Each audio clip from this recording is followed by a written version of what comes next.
ఒక house wife అబద్ధం చెప్పాలంటే ఇంత కష్టమా? అవును, మీ మగాళ్ళకే సంపాదించి ఇంట్లో ఇవ్వాలి అన్న బాధ్యత తప్ప వేరే ఎలాంటి రెస్పాన్సిబిలిటీస్ మీకు లేవు. ఇంట్లో ఏమీ చెప్పక్కర్లేదు, ఎవరితోనైనా ఏవైనా చెయ్యొచ్చు. అడిగితే మగాళ్ళన్నాక 1,00,000 పనులుంటాయంటారు. మీకు లైసెన్స్ ఉంది to do anything and everything. ఇంకో బ్యూటీ ఏంటో తెలుసా? మీరు ఎంత మందితో తిరిగొచ్చినా ఎండ్ ఆఫ్ ద డే మీ మొగుడి పోస్ట్ మీకు భద్రంగా ఉంటుంది. మీ మంచి నాన్న పోస్ట్ మీ పిల్లల దగ్గర సేఫ్. అదే కాక మిమ్మల్ని ఎవరు ఏమీ అనకూడదు. ఇంట్లో డోర్ మ్యాట్ దగ్గర చెప్పులు వదిలేసినట్టు మీ సెకండ్ నేచర్ని వదిలేసి లోపలికొస్తే మేమెప్పట్లాగా మంచి పెళ్ళంలాగా ఎదురు రావాలి. అవును, ఇది universally accepted unsaid rule. Agreed. కానీ ఒక ఆడిది ఎప్పుడైనా ఏదైనా తప్పు చేస్తే తనకున్న అన్ని పోస్టులు ఊడిపోతాయి. తర్వాత డోర్ మ్యాట్కిచ్చే విలువ కూడా ఇవ్వరు. All doors will be closed for ever. ఎందుకిలా? నా దగ్గరైతే దీనికి ఆన్సర్ లేదు. కానీ ఒకటి చెప్తాను, నువ్వు నా వైఫ్ అయితే, నువ్వు నాలాంటి వాడి దగ్గరికి వెళ్ళావని తెలిస్తే నిన్ను నేను వదులుకోను. క్షమిస్తాను, కొత్త జీవితం ఇస్తాను. చూసావా, నువ్వు తప్పు చేస్తే మగాడిగా నీ భార్య నిన్ను అడగను కూడా అడగకూడదు. అదే తప్పు నేను చేస్తే నువ్వు నన్ను క్షమిస్తావు. ఇందాక నువ్వు ఒకటన్నా, సుప్రీంకోర్టు కూడా పర్మిషన్ ఇచ్చిందని. అవును.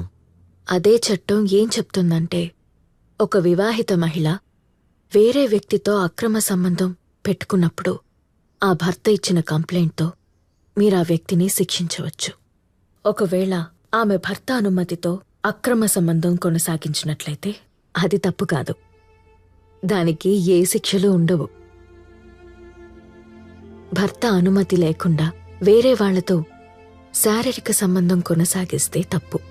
అంటే వేరే వ్యక్తితో సంబంధం కొనసాగించడం తప్పు అని నిర్ధారించబడినప్పుడు భర్త అనుమతిస్తే తప్పు తప్పు కాకుండా పోతుందా? స్త్రీ అనేది అతని ఇంట్లో పాడిగేది కాదు, ఒక వస్తువు కాదు, అతని ఆస్తి కాదు. భార్య అనేది భర్త ఆస్తి కాదు అని మహాభారతంలో కూడా ఉంది. స్త్రీ అనేది తన ఆస్తి అని చెప్పడం సమాజంలో గౌరవం కోసం, గుర్తింపు కోసమే తప్ప ఆమె వ్యక్తిగత విషయాల్లోకొచ్చినప్పుడు, మరీ పర్సనల్గా తీసుకున్నప్పుడు ఆమె తనే. తను ఎవరికీ ఆస్తి కాదు. సారీ అంజలి, నీ అమాయకత్వం వెనుక ఇంత పెయిన్ ఉందని అనుకోలేదు. నీకు నచ్చకపోతే వద్దులే.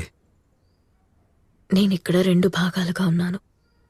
ఒక సగం నువ్వు కావాలి అంటే రెండో సగం వద్దంటోంది. అయితే నన్ను కావాలి అంటున్న సగం నాకిచ్చేయిచ్చుగా. మరి వద్దంటున్న సగానికి ఏం చెప్పాలి? నిన్నాపుతున్న ఆ సగం నువ్విష్టపడే వాళ్ళని దూరం పెట్టమంటుందా? ఇంట్లో కూర్చొని అంట్లు తోముకోమంటుందా? బట్టలు తుక్కుంటూ రూమ్స్ క్లీన్ చేయమంటుందా? లేక పేరెంట్స్ మీటింగ్స్కి అటెండ్ అయ్యి ప్రోగ్రెస్ కార్డులో సంతకాలు పెడుతూ ఆనందపడమంటుందా? అదే నా జీవితం. వాటితోనే 14 years గడిచిపోయాయి.